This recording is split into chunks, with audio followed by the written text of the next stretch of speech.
Chers amis, bonjour. Chers auditeurs, merci pour votre fidélité.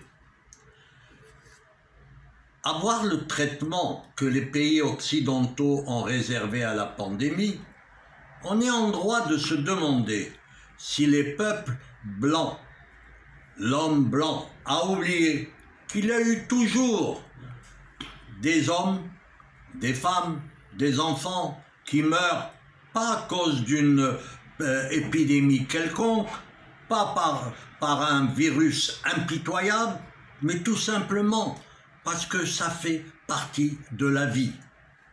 Aujourd'hui, le confinement semble toucher à sa fin. Alors les gouvernements vont lâcher un peu la bride.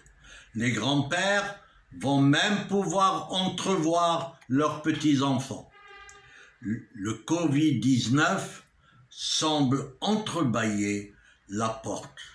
Pour combien de temps? On va enfin s'en sortir, mais dans quel état? Le flou et l'incertitude remplacent l'affolement, car la mort semble maintenant moins probable. Les décideurs marchent sur des œufs. Un cluster au bord de la mer, et c'est la panique. Car si le contagieux coronavirus franchit la barre du 1, ils ne décideront plus rien, ces politiques. Et pour longtemps, ils seront bel et bien out s'il y a de nouveau un redémarrage de l'épidémie. En mars, ce fut une belle panique. On a pleuré des dizaines de milliers de morts et même ceux qui allaient mourir. C'est la Chine le responsable, avec son régime politique et alimentaire, sa multitude trop serrée et sa discrétion, son amour du secret. Le virus est alors glissé hors de l'empire du milieu, avec un bond spectaculaire jusque dans le Piémont. Mais c'était l'Italie, alors ils ont continué à voir ailleurs. L'alarme n'a vraiment sonné dans toute l'Europe que lorsqu'on réalisa que les services d'urgence et de réanimation allaient être submergés. La télévision, par une curiosité malsaine ou pour conjurer la mort, a inondé de ces images poignantes les tubes cathodiques. Les pandémies passées n'avaient pas engendré une telle mobilisation, mettant les pans entiers de l'économie à l'arrêt. Ces désastres n'avaient guère laissé de traces de panique ou de paralysie. Peut-être qu'à ces époques, de la médecine en attendait moins de miracles.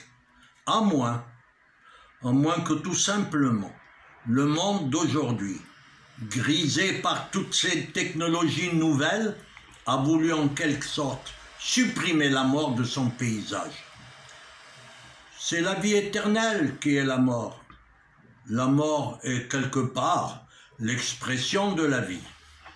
Maintenant que les esprits s'apaisent, des statistiques encore incomplètes, j'en conviens, montrent que ce virus est venu de Wuhan n'est pas si mortel. On pensait d'abord qu'il pouvait tuer 2 ou 3% des personnes infectées. On sait désormais que c'est plutôt 0,5% plus ou moins.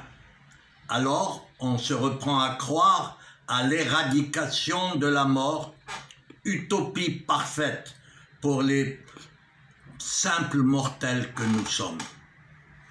Le Covid-19 fixe des limites au pouvoir de la médecine la plus sophistiquée de l'histoire et à nos fantasmes de longévité ou d'éternité. Il renvoie finalement plus aux philosophes qu'aux médecins.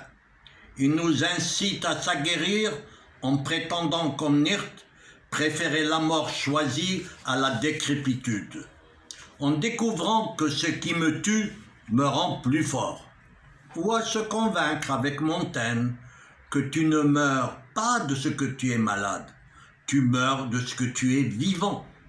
L'Europe d'aujourd'hui, qui a traversé naguère tant de massacres, craint davantage la mort qu'elle n'aime la vie. L'Occident, des vieux pays autrefois conquérants, aujourd'hui fatigués, c'est sur lui que le virus a fondu. L'homme devrait réaliser que comme le bien n'existe que par la présence du mal, la vie n'est vie que par la présence de la mort. À demain, si vous le voulez bien.